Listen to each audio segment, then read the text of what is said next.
ขึ้นมาทั้งขึ้นข้างในเรือนเลยเนาะมีชั้น2เนี่ยโอ้มีแต่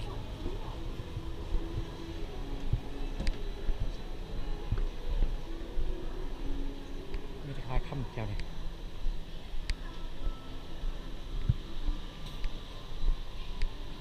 ขายค่ำขาย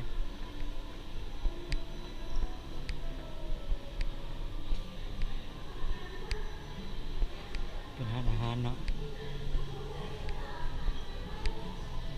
ร้านเสื้อผ้า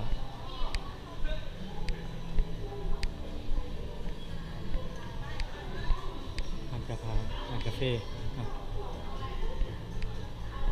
พาลงไปมากเลย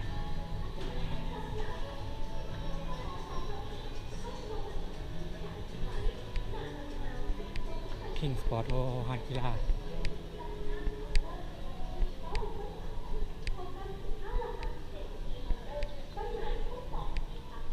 โอหานขายเสื้อผ้าเนาะโอ้ครับไอ้มีมันจะมาเลาะแถวนี้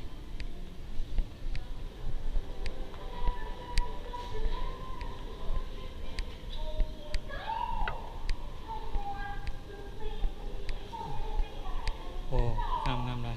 ใหญ่หลายตรงนี้เล็กน้อยโอ้รถไฟฟ้า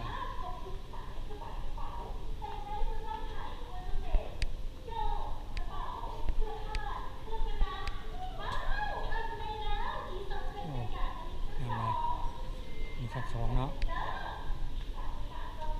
เล็กน้อยเล็กน้อยเครื่องดีเล็กน้อยหายกัน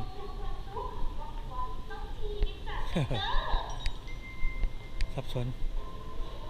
ยางรอบบังเนาะเป็นเทปอิดแต่บินเป็นยางรอพอมีเงินเนาะเป็นการใช้ก็ได้ยางรอ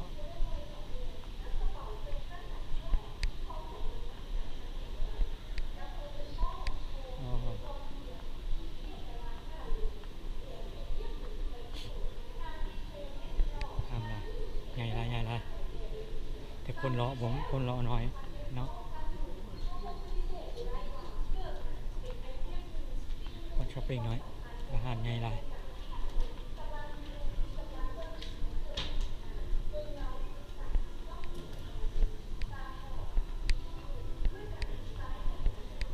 อาหารไทยคำโฮมอาจจะช่วงแรกคำหลายเนาะอาหารไทย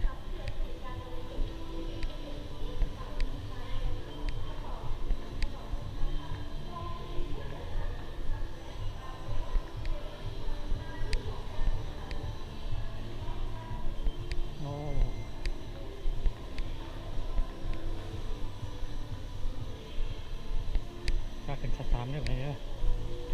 ชั้น3มันมีหันเป็นซินิเพล็กซินิคล้ายๆอนุเมาการมิกี่บอก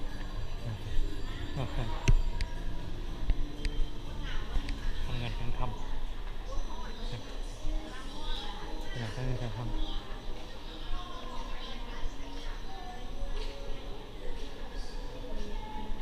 คล้ายๆเป็นงานขายกรรมชั้น2เนี่ยคล้ายๆกับตลาดเศร้ามีเงินมาสมทบทุน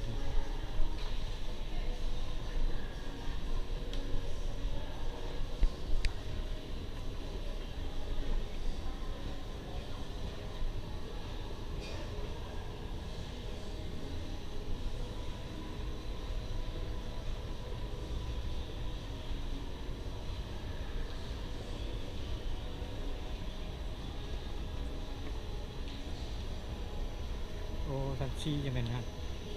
ใช่ไหมครับอันนั้นเมเจอร์แพลตินัมเป็นนางมีอาหารอีก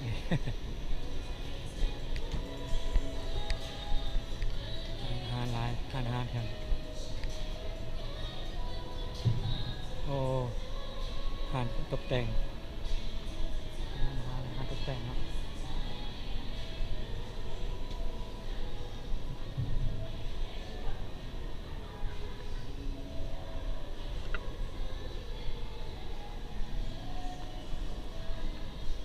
เขาเดินทางต่างโอ้ครับ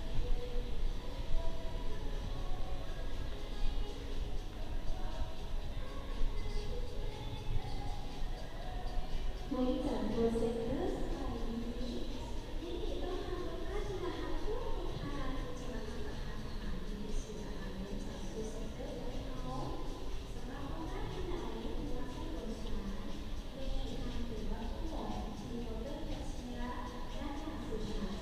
ฮันเป็นกีฬางามนะโอ้ผมอ่านหาชัดผ่านแล้ว1,000 กีบโอ้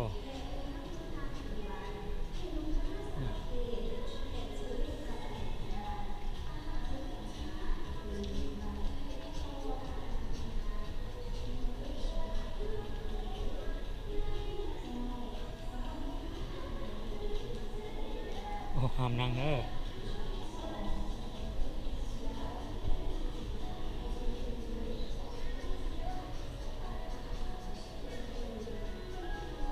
เครื่องใช้ของการถอยบวงเครื่องเงื่อนครับเครื่องนายยุ่ง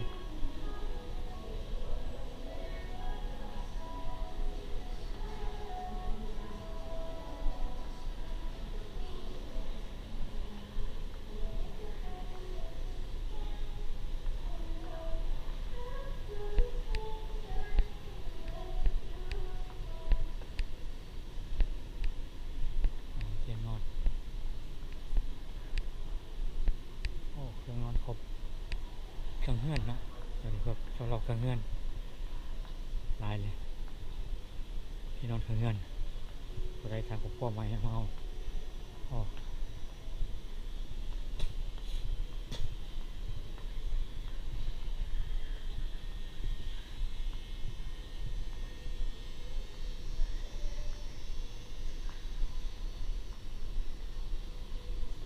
เตียงนอนเป็นเตียงนอนเป็นยังไงสนะน่าจะไปดูโอ้โอ้เครื่องมีหอมมาได้นี่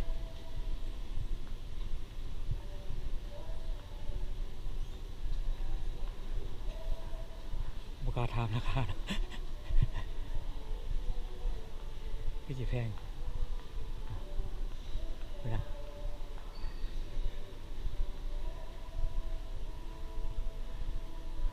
เฮียเนี่ยมันขายอยู่บนไทยแล้ว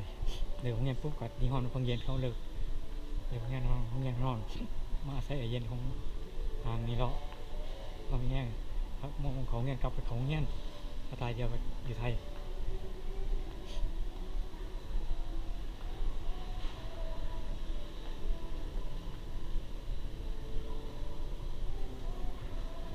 โอ้สักเครื่อง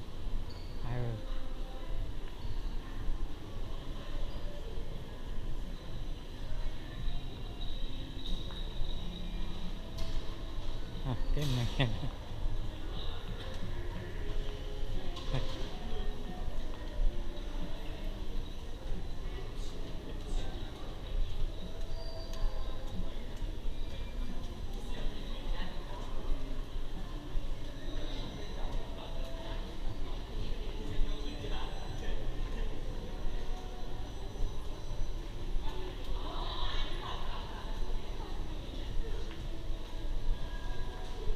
ฟูดเซ็นเตอร์ฟูดคอร์ทครับ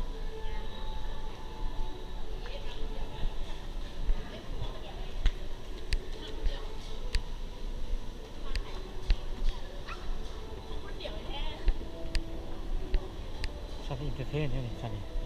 ว์ที่3เนี่ยที่เจอสิ่งเล็กห้องนังเนี่ยเด็กน้อยวัยรุ่นเต็มเลยมาเบิ่งหนังแต่สุดท้าย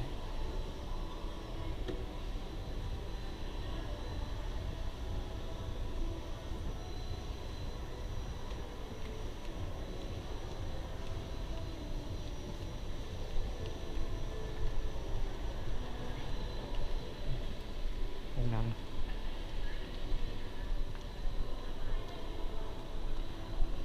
คือว่าที่เหลือแต่ห้องเดียวที่ในนครหลวงจันทร์เขาสูตรเลยมาหอมปกปอกควัน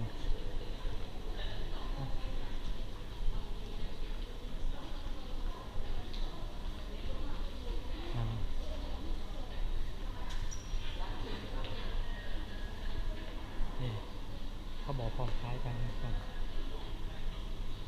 ตกมีวันนั่งขาเนาะ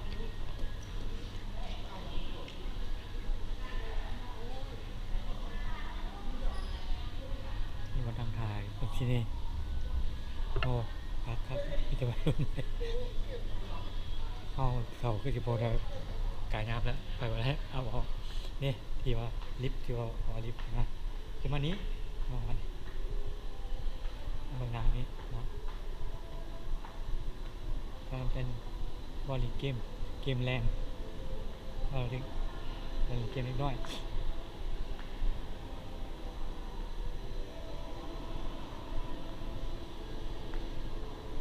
ในแพ็คพวกไฟแล้วปนแอปเปิล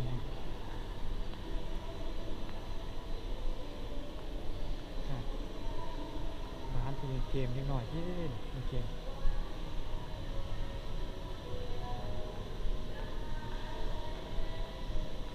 เล็กน้อยในเกมแรง